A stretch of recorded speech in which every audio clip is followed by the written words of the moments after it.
Niranjanam Nityamanantarupam Bhaktanukampadirvigraham Vai Ishavataram Parameshamedium Tam Ramakrishnam Shirsanam. Sisters and brothers, Namo Narayanaya. We have been chanting from the 15th chapter of the Bhagavat Gita these few days, and we will continue till the end on Monday. This is a very important chapter of the Bhagavad Gita in that in it we discover our roots, we also discover how we are sustained by the Supreme Power, and also how we come into existence and what happens when we pass on. And to illustrate this, the Lord uses a tree as an allegory. And the tree that is used is the Ashwat tree. Ashwat tree, common name is peepal tree, and the scientific name, Ficus religiosa. We have one in our mini Himalaya at the back there. So if any one of you wants to see it, you may go up and see it. It is distinguished by the fact that it has very unusual leaves. The leaves are almost heart-shaped, but they have long stems, petioles, very long stems, and the tips as well are very long, are really elongated, and very often they are even curved. Now the question to be asked is, why is it that this tree has been chosen as an example? For two reasons. One, the word Ashwatha is obtained from two Sanskrit words, or a Sanskrit word with a prefix.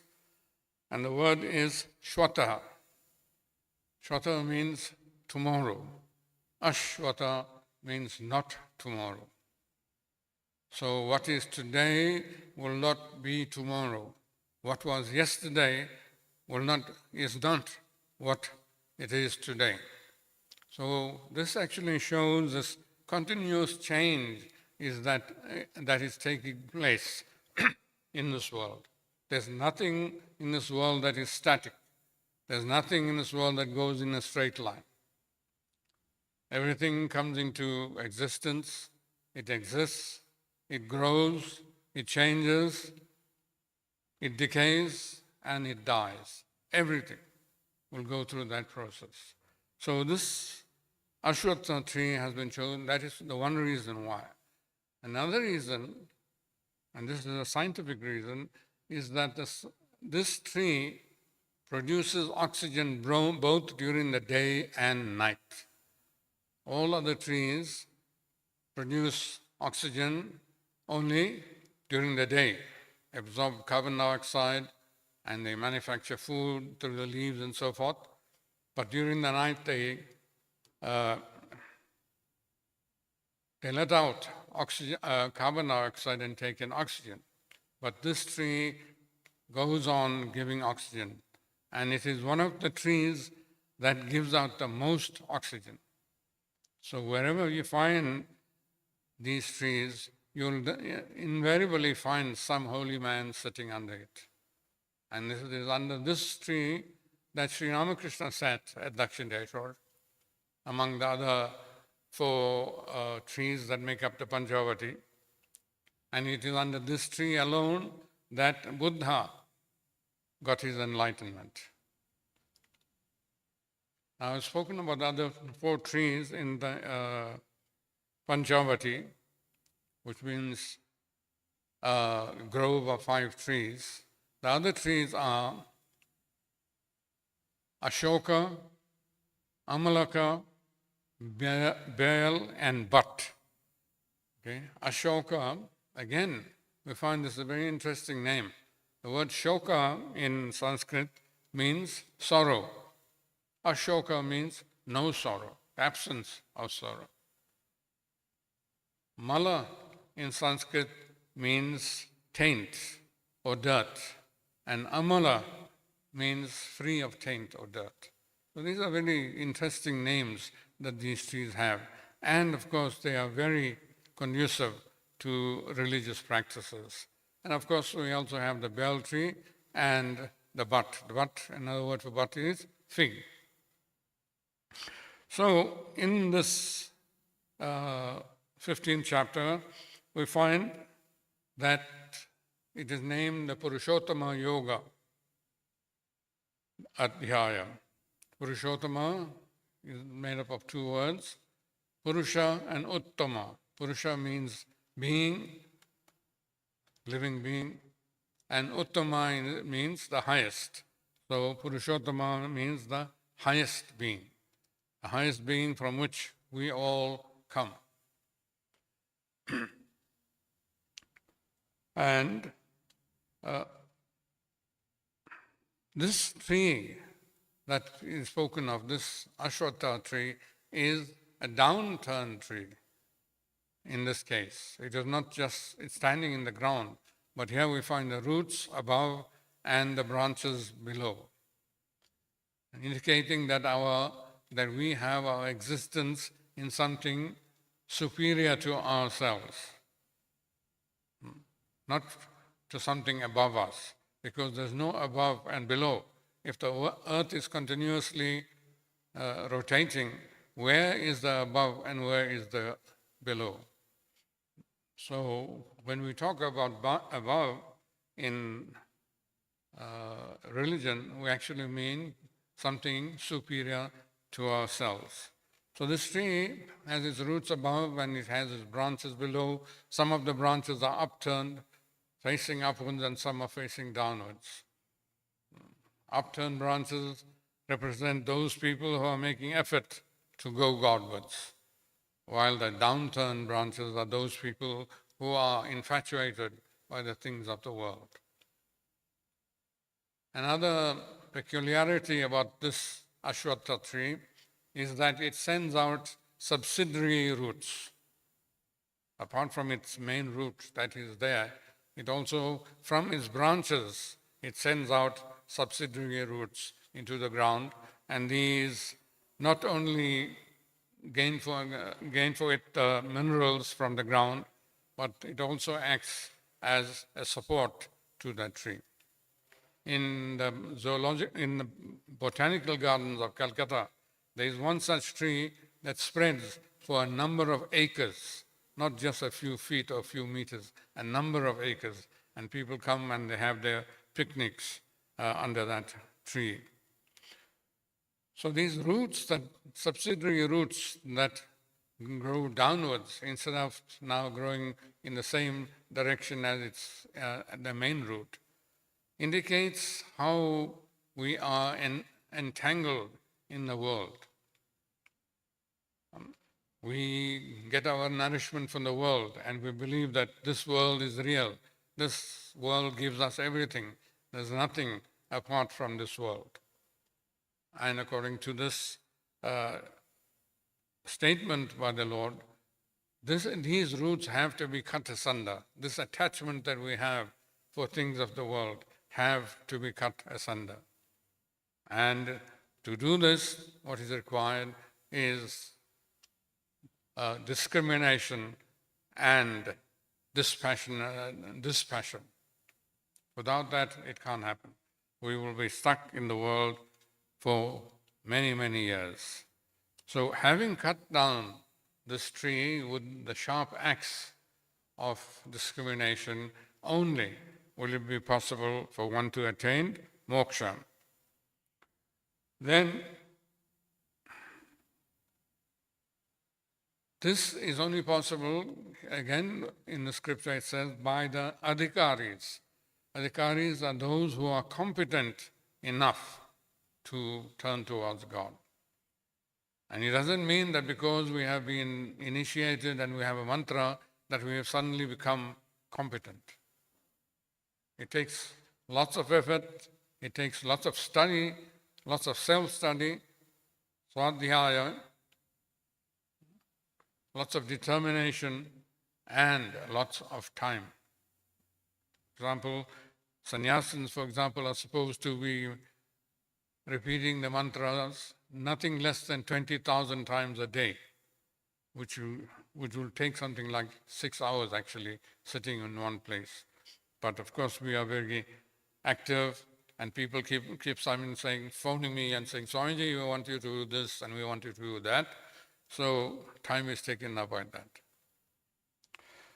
So these are the adhikaris who really have given their minds to God. Then the Lord talks about this supreme abode, from which, having attained it, there is no return. And he says that there the sun illumines not, nor the moon, nor the fire. Meaning that that area is self-luminous. There is no need to borrow light from anywhere. God is self-luminous. And that luminosity is within ourselves as well. When you talk about luminosity, I'm not talking about light, I'm talking about the ability to know things, to feel, to touch, to smell, to see. This is only possible by the presence of God within us. In the same way as a computer can only work if there is power coming to it, so also it is by this power of God that we are able to do what we do. But, of course, we believe that we are doing it on our own. Hence that song by Sri Ramakrishna, whatever you do your own, but people think that I am the doer. So then we go on to talk about the Jivatman. Jivatman is the individual soul. One of the questions that people ask is, when does a soul enter the fetus? And the answer to that is the soul does not enter. The soul just is there. If you are to consider that there are two living cells that come together in fusion, then those cells have to be living. And for them to be living, there has to be consciousness in that. There has to be life in that. And that is what the soul is. But having entered into this fusion, it attracts to itself the senses. Yeah? And in this case, it talks about manashastani indriyani prakritistani karshati.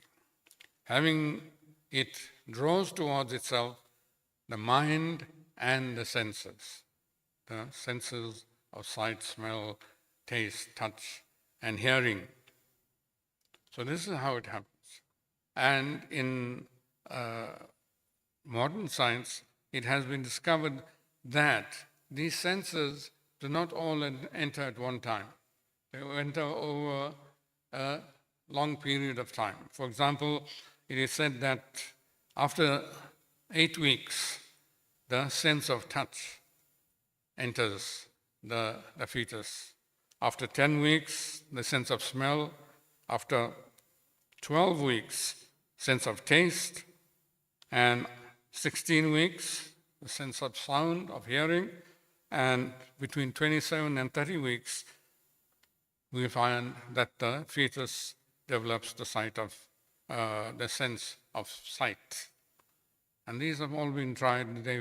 For example, as far as sight is concerned, they've actually shone light into the belly of the mother, and they've seen there's this reaction that goes on within by the fetus. So this now explains to us what happens. Then also what happens when we die. We understand now that this comes when we come into existence, as it were. So when we die, it is said that these senses, together with the mind and the intellect, are carried away by the soul, right? And this doesn't mean the soul moves, right? It just means these are extracted from the body. Even as a wind carries the scent of the field over which it is blowing. What a beautiful description. So when we die, then that is what happens. The body falls away. It has come through those processes that I spoke about. It has become diseased and it perishes. Then these senses leave the body. Together with the prana, that is the life force, and the other senses of activity, all these leave the body. And the subtle body exists. There's no more physical body, the subtle body exists. It may exist for a short while, it may exist for a long time, depending on the karma that it has done. And then, when it is time for it to enter earth again, then again, like the wind blowing the scent, it enters into the womb of a suitable parent. Okay, then the Lord says, but to understand all this, what I am saying now is very academic. To understand all this, what is required is the divine eye. At the beginning of the Bhagavat Gita, we find that Sanjaya was given this divine eye so that he could, while sitting where he was, he could see what was going on in the battlefield. Then in the 11th chapter, where we come across the Vishwarup Darshan, Arjuna is given this divine eye by the grace of Sri Krishna. And with that, he was able to see this terrible form of the Lord. So what is required is divine eye. And the divine eye doesn't come by accident. It comes by effort, by very, very arduous effort. So one has to exert a lot of effort and take a lot of time to improve oneself in order to really, really understand this. So, the Lord also talks about the presence of the Paramatman in this entire world. In the Purusha Suktam, we know it is said that the Lord has created or has manifested this entire cosmos, has entered into it, and remains 10 fingers above it, which means that God is both imminent as well as transcendent, in the earth or in the cosmos as well as above it. So, how is he imminent? So he says that he supports the whole world. This Brahman supports this whole world by the light that enters into everything that is on earth. The sun, the moon, the fire, and even our senses. And he also says that he provides the vital energies, the pranas. And as an example, he says prana apana samayukta pachami annam chaturvidam. Having combined with the prana, apana, and samana vayus, I digest the food. So even there, in the digestion, God is present. That is why it is so important before we eat to say that mantra, Brahmarpanam Brahmavid, and understand that it is by the grace of God that the food is going to be digested. Then he talks about the various facets of Brahman. He says that on this earth there are two facets of Brahman. That which is capable of being separated or destroyed, and that which is indestructible. And that is here. Right? This body will be destroyed in time, but within it is something that is indestructible. And both this indestructible as well as the destructible part has come into existence by the grace of God. So that is how he says that these are his facets.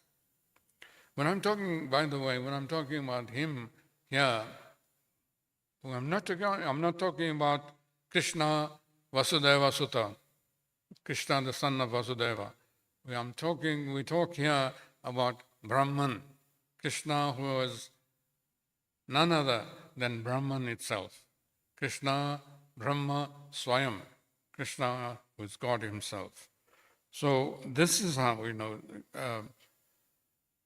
he says it is. Then